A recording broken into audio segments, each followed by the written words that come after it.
श्री वृंदावन बिहारी लाल की।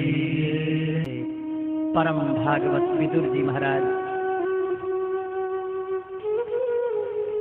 तीर्थाटन करने के लिए गए हैं। मार्ग में श्रीधाम ब्रजमंडल में वृंदावन में कहीं भ्रमण करते हुए श्री उद्धव जी का दर्शन हो गया। जिसका उद्धव को दर्शन हो गया काम बन गया। तीर्थ हम लोग क्यों करते हैं? तीर्थ करने का तात्पर्य क्या है? तीर्थ इसलिए करते हैं कि तीर्थ में जाने पर किसी अनुरागी संत का दर्शन हो जाए, वहां कुछ कथा सुनने को मिल जाए, हमारी ग्रंथि का भेदन हो जाए, जीवात्मा परमात्मा और अपने स्वरूप का ज्ञान हो। इस प्रकार का कहीं सत्संग मिल जाए, किसी अनुभवी के दर्शन हो जाए, बस इसीलिए तीर्थ किया जाता है कि तीर्थ में किसी संत महापुरुष के दर्शन हो जाएं, उनके एक शब्द यदि हृदय में चुभ गए तो सारा जीवन बदल जाता है। विदुर जी ने जिस समय से उद्धव जी का दर्शन किया है, ऐसा परम अनुरागी स्वरूप है श्री उद्धव जी महाराज का। वृंदावन की धूल लपेटे हुए, सारे शरीर में बाल बिखेर लिए, श्री राधा कृष्ण श्री राधा कृष्ण श्री राधा कृष्ण कह रहे हैं और सिर पर खड़ाऊ धारण किए हुए ब्रजमंडल में चारों तरफ विचरण करते हुए बद्रिकाश्रम की तरफ गए। ब्रज में भ्रमण करते समय श्री उद्धव जी का दर्शन हो गया। उद्धव विदुर संवाद बड़ा ही मधुर है। उद्धव जी महाराज ने कहा है, अहो बकीयं स्तन कालकूटं जिघांतया पाययदप्यसाति लेभे गतिं धात्रितां तपोन्यं कम्मादयालो शरणो ब्रजेम। आहा, विदुर जी मैं तो ये समझता हूं सबसे बड़े अभागी तो यदुवंशी रहे। सबसे ज्यादा अभागी तो इस विश्व में यदुवंशी रहे। क्यों? क्योंकि उन्होंने भगवान श्री कृष्ण को केवल एक महापुरुष ही समझा, परमात्मा ईश्वर ब्रह्म नहीं समझा। तारागणों के बीच में चंद्रमा को तारागण लोग साधारण ही समझते हैं। वही चंद्रमा जब जल में प्रतिबिंब पड़ता है तो मछलियां अपना खिलौना समझती हैं। चंद्रमा का प्रभाव नहीं था। यदुवंशी अपने परिवारी गण ही समझते थे भगवान को भगवान ईश्वर परमात्मा ब्रह्म न समझा।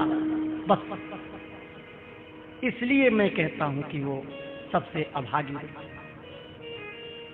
वो कितने परम कृपालु दयालु थे कि उनके पास पूतना मारने के लिए उनको आई, लेकिन उस मारने वाले को भी मां की गति प्रदान की। जिस समय पूतना गौलोक धाम में मां का स्वरूप धारण करके गई है, दरबारियों ने तुमको भीतर नहीं जाने दूंगा। पूतना विमान पर बैठे हुए मां का स्वरूप है। दरबारियों क्यों नहीं प्रवेश करने दोगे? बताओ ना। तुमने मेरे प्राण प्यारे कन्हैया को जहर पिलाया है, मैं अंदर नहीं जाने दूंगा गौलोक धाम में। पूतना कहती है, आह ठीक है प्रहरी, लेकिन मेरी बात तो सुनोगे ना? हाँ हाँ बताओ। जिस समय में मेरे प्राण छूट रहे थे तो मेरे गोद में मेरे बेटा श्री कृष्ण स्तनपान करते हुए मेरे कान में कहा था, मां तुम मेरी ही मां हो, मैं तुम्हारा बेटा हूं। बस मैंने चाहे भले ही जहर पिलाया हो, चाहे कुछ भी किया हो, पर हूं मैं उनकी मां। ऐसा सुनते ही गौलोक धाम के भीतर से दोनों हाथ उठा करके भगवान श्री कृष्णचंद्र दौड़े चले आए। दरबारी दरबारी प्रहरी, ये मेरी माँ दरवाजे पर खड़ी है, इनको अंदर आने दो। दरवाजे पर ज्यों ही भगवान श्री कृष्ण गोलोक धाम के आए, भगवान के पार्षद चरणों में गिर गए।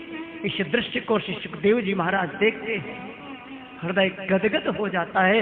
इस श्लोक को सुन करके सुखदेव जी महाराज ब्रह्मानंद से हट करके स्वरूपानंद की प्राप्ति के लिए भागवत की कथा श्रवण किए।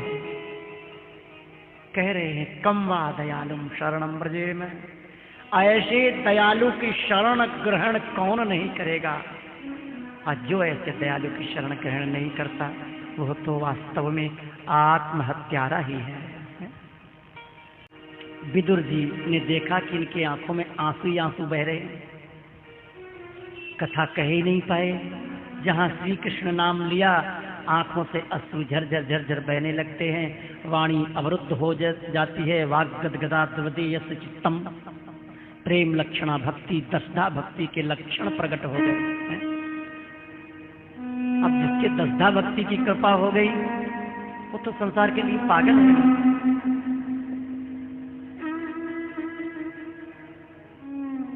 विदुर जी, मैं कथा नहीं सुना सकता। धाम जाते समय भगवान श्री कृष्णचंद्र ने कहा था मैत्रेय जी से, मेरे विदुर को भैया मैत्रेय कथा सुना देना महात्मा जी। इसलिए आपको सत्संग श्रवण कराएंगे श्री मैत्रेय जी। आप बद्रिकाश्रम क्षेत्र की तरफ चले जाएं।